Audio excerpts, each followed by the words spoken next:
First, Avi Loeb and his team speculated it might have come from 3I Atlas itself. There's something happening in our solar system right now that defies all odds, all logic, and possibly everything we thought we understood about the universe. Two massive objects from the depths of interstellar space are racing toward our sun. But here's the thing that's keeping astronomers awake at night. They're not supposed to be here at the same time. The probability of two interstellar visitors arriving simultaneously is astronomical. We're talking about odds so remote that it should happen maybe once in millions of years. Yet here we are, watching it unfold in real time.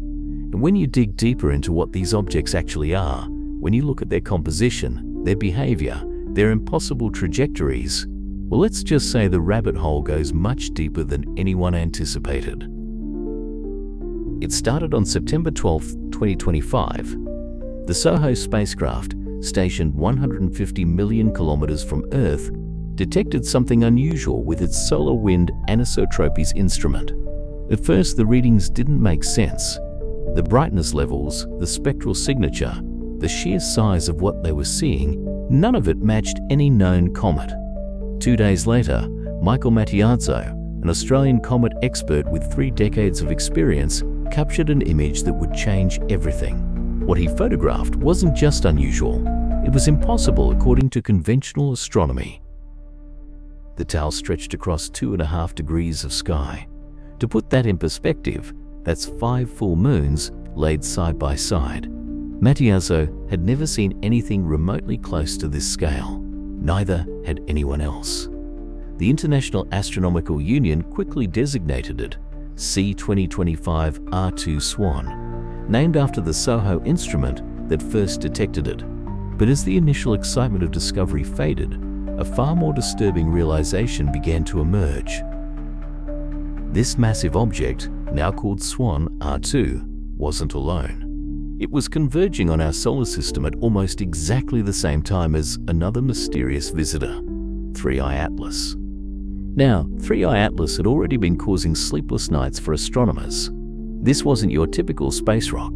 Spectroscopic analysis revealed something that shouldn't exist in nature, a solid nickel body with absolutely no iron. This is a metal composition you'd expect from advanced industrial processes, not from natural cosmic formation.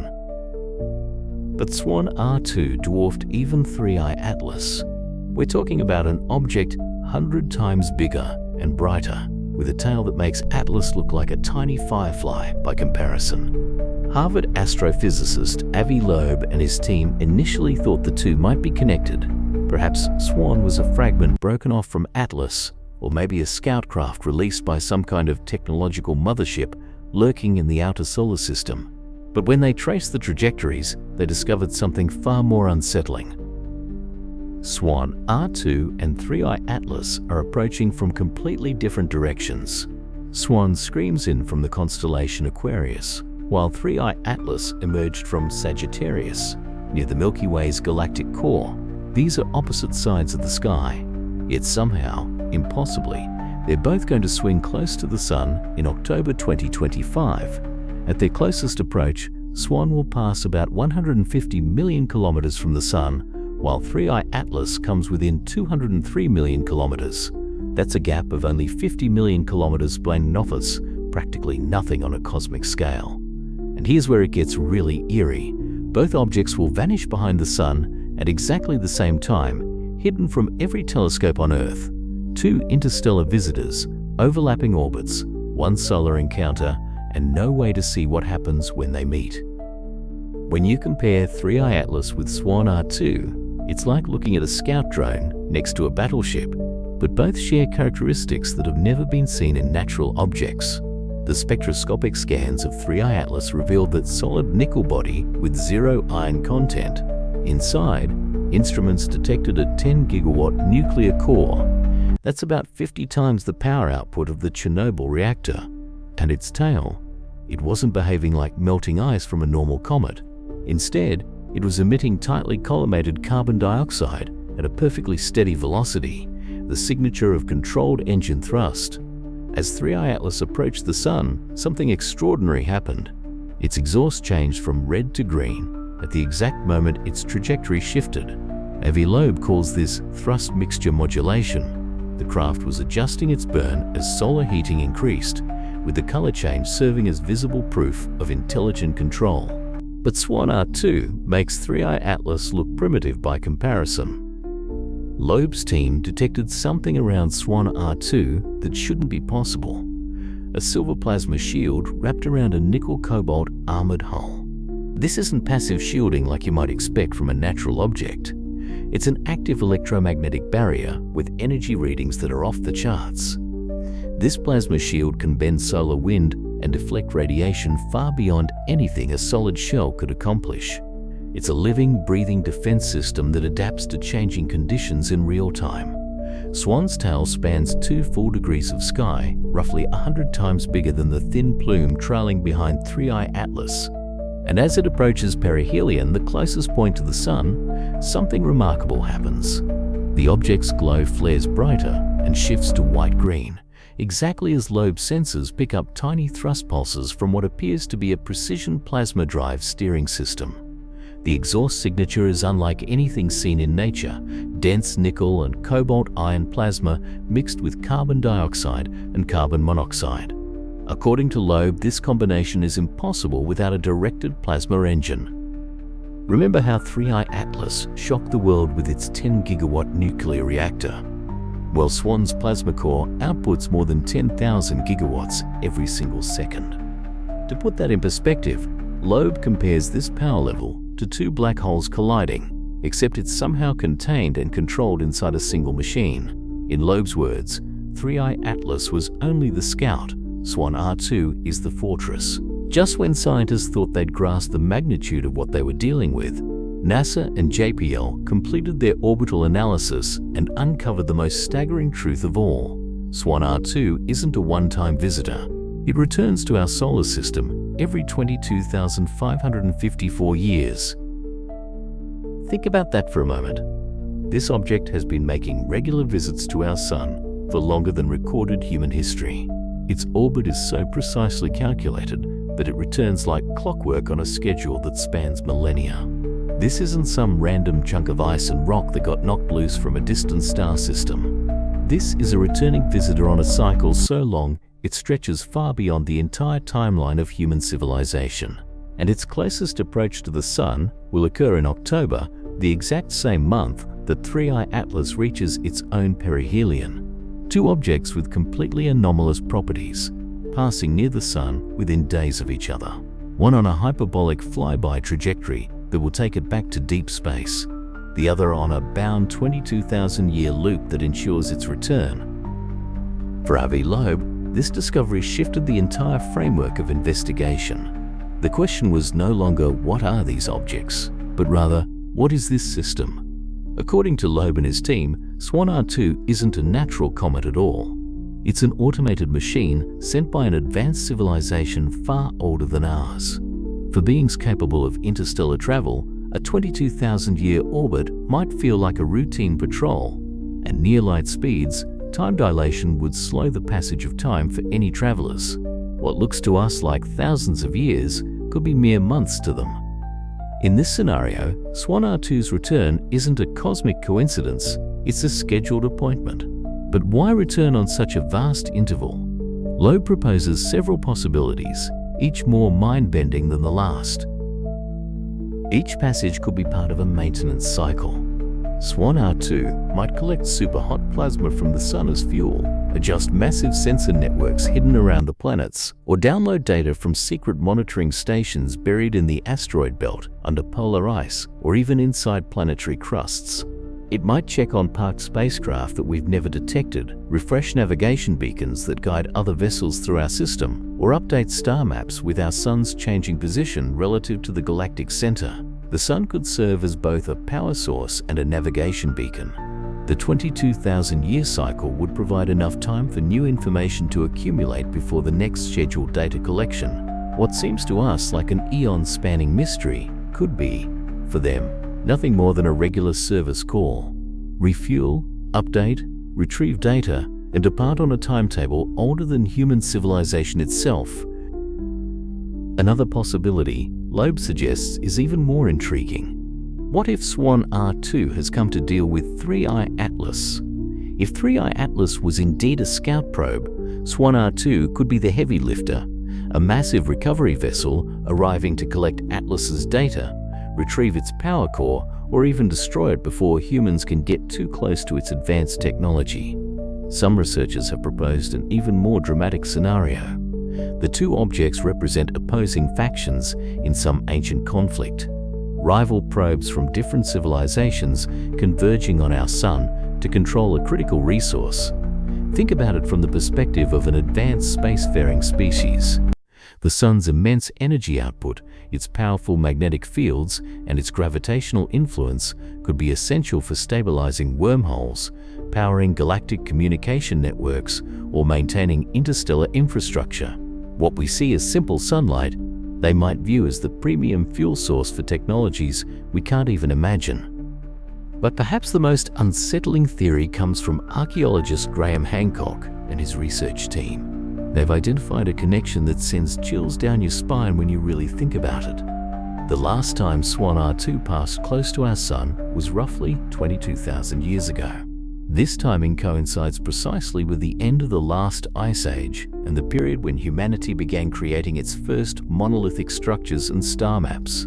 The Great Pyramid of Giza, the massive stone blocks at ancient sites around the world, the perfectly aligned shafts pointing to specific constellations like Orion, the sophisticated understanding of astronomy that appeared seemingly overnight in human civilization. According to Hancock's model, these might not be random cultural developments. They could be echoes of direct contact, or at least awareness of these cosmic cycles. Ancient builders may have observed Swan R2's previous passage and encoded its arrival schedule into their architecture.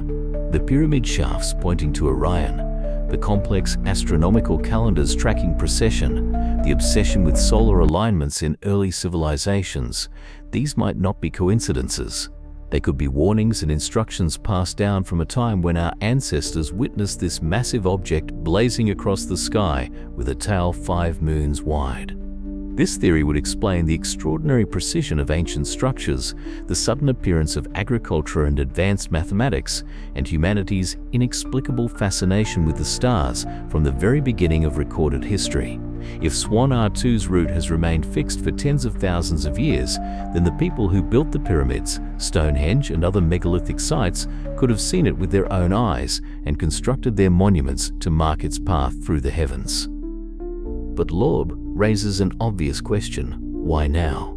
After millennia of relative quiet, we've had 3 major anomalous objects in less than a decade.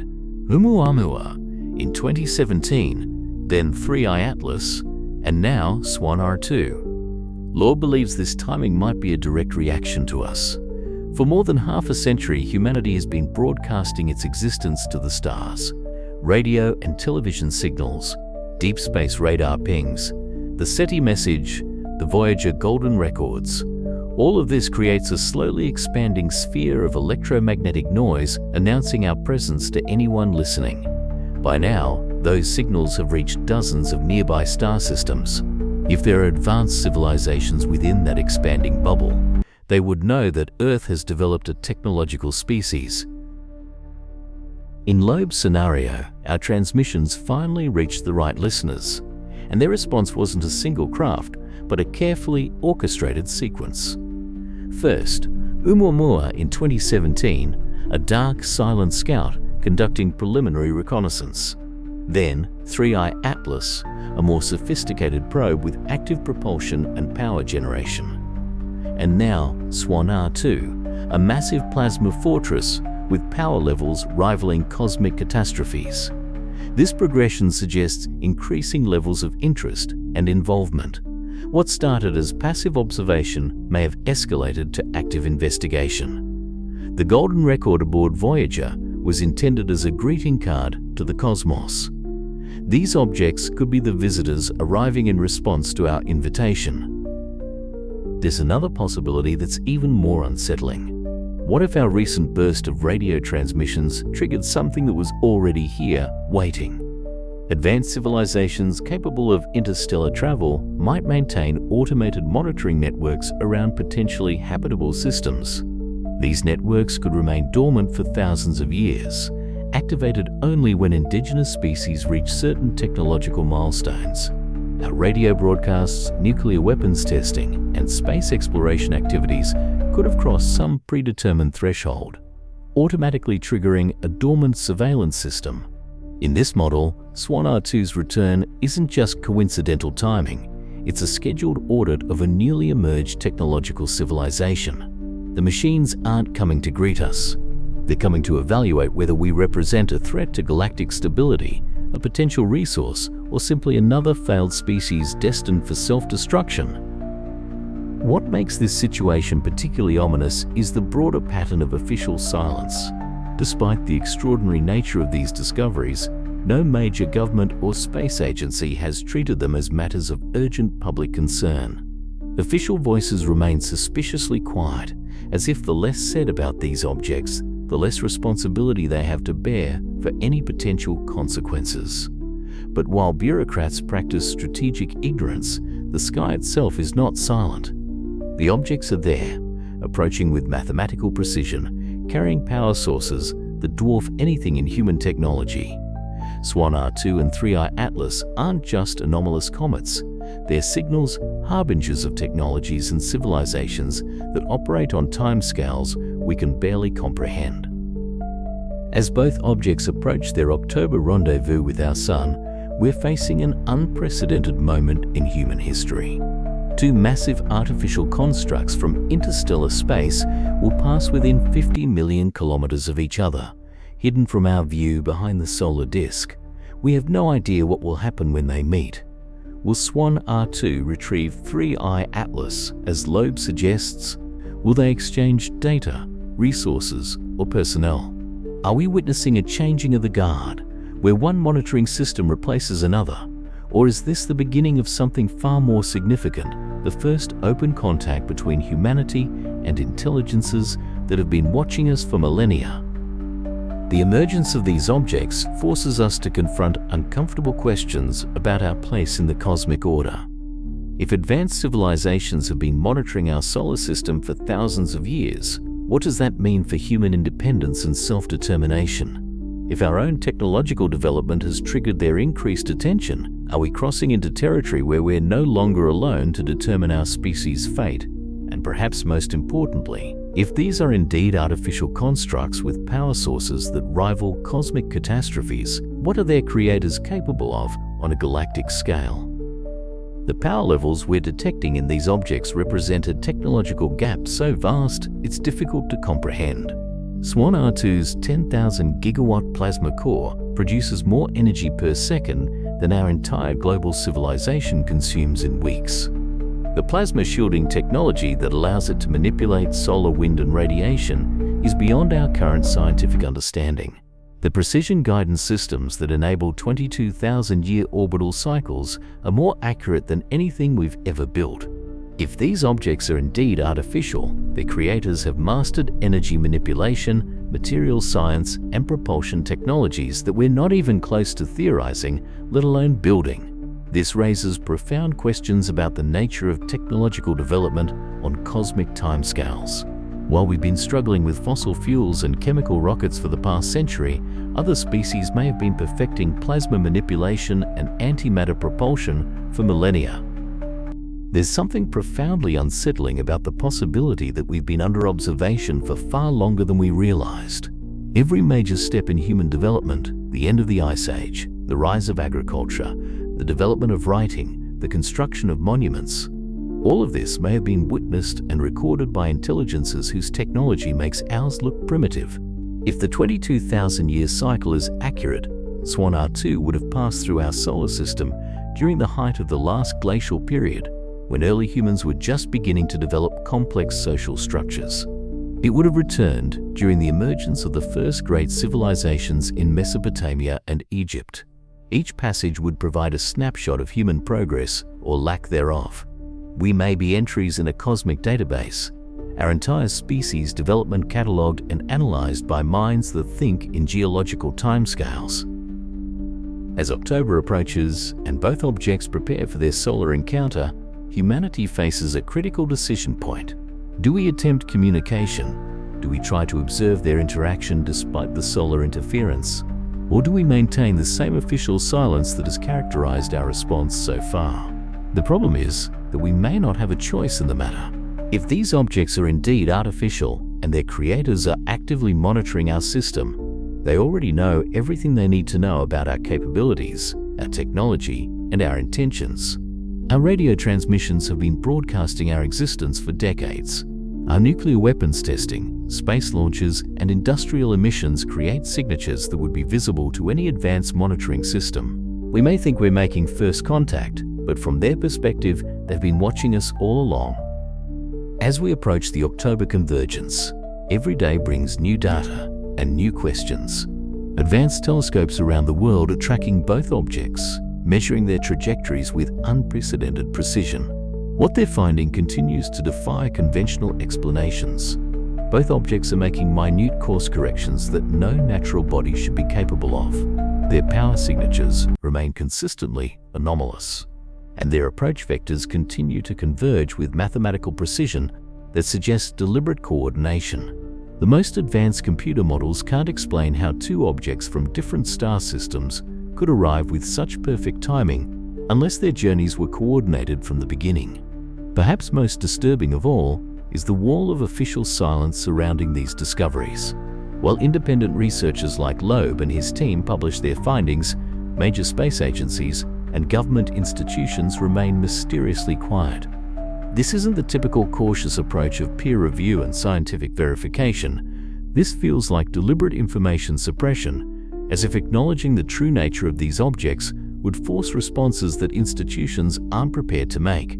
The risk is that by maintaining this silence, we're missing critical opportunities to understand and potentially communicate with intelligence that may be attempting contact on their own terms. If Graham Hancock's theories are correct, and ancient civilizations did witness previous passages of these objects, then we may have been left warnings that we're only now beginning to understand. The obsession with astronomy in ancient cultures, the precision of megalithic structures, the recurring themes of sky gods and returning stars. These might not be primitive superstitions, but sophisticated attempts to preserve knowledge about cosmic cycles that operate on timescales far beyond human lifespans. The builders of the pyramids, Stonehenge, and other ancient monuments may have been trying to leave us a message. They return. Be prepared. As October approaches, humanity stands at a crossroads that we never expected to face. Two massive artificial constructs from the depths of space are converging on our sun, carrying technologies that dwarf our own capabilities. We can continue to pretend they're unusual comets, maintain official silence, and hope they pass by without incident. Or we can acknowledge what the evidence clearly suggests, that we're witnessing the return of intelligences that have been monitoring our system for far longer than our civilization has existed. The choice we make in the coming weeks may determine not just how we understand these specific objects, but how we relate to the broader cosmic community that we're apparently already part of, whether we realized it or not. Swan R2 and 3I Atlas may be just the beginning. If advanced civilizations routinely monitor developing species, and if our recent technological progress has triggered increased attention, we may be entering a phase where contact becomes increasingly unavoidable. The question isn't whether we're alone in the universe. These objects strongly suggest we never were. The question is whether we're ready to acknowledge that we're part of a galactic community that operates according to rules and timescales we're only beginning to glimpse. So here we are, approaching October 2025, watching two impossible objects converge on our sun with clockwork precision. Objects that shouldn't exist according to our current understanding of physics and astronomy. Objects that carry power sources rivaling cosmic catastrophes and display technologies that are centuries, if not millennia, ahead of our own. Whether you believe they represent routine maintenance by an ancient monitoring system, a direct response to our recent radio transmissions, or the return of watchers who have been observing human development for thousands of years, one thing is clear: we are not alone, and we never were. The cosmos has been watching us all along, waiting for us to develop enough to notice the watchers' return. The question now is, what do we do with that knowledge? What do you think? Are these objects evidence of an ancient surveillance network that's been monitoring human development for millennia? Are they a direct response to our recent broadcasts into space? Or are we witnessing something even more extraordinary? The first open acknowledgement by advanced civilizations that humanity is ready for contact. Let me know your thoughts in the comments below. And if this investigation into the most significant discovery in human history has opened your eyes to just how much we still don't understand about our place in the cosmos, make sure to subscribe for more deep dives into the mysteries that are reshaping our understanding of reality itself. Because if Swan R2 and 3i Atlas have taught us anything, it's that the universe is far stranger, far more populated, and far more carefully orchestrated than we ever dared imagine. The Watchers have returned. The question is, are we ready for what comes next?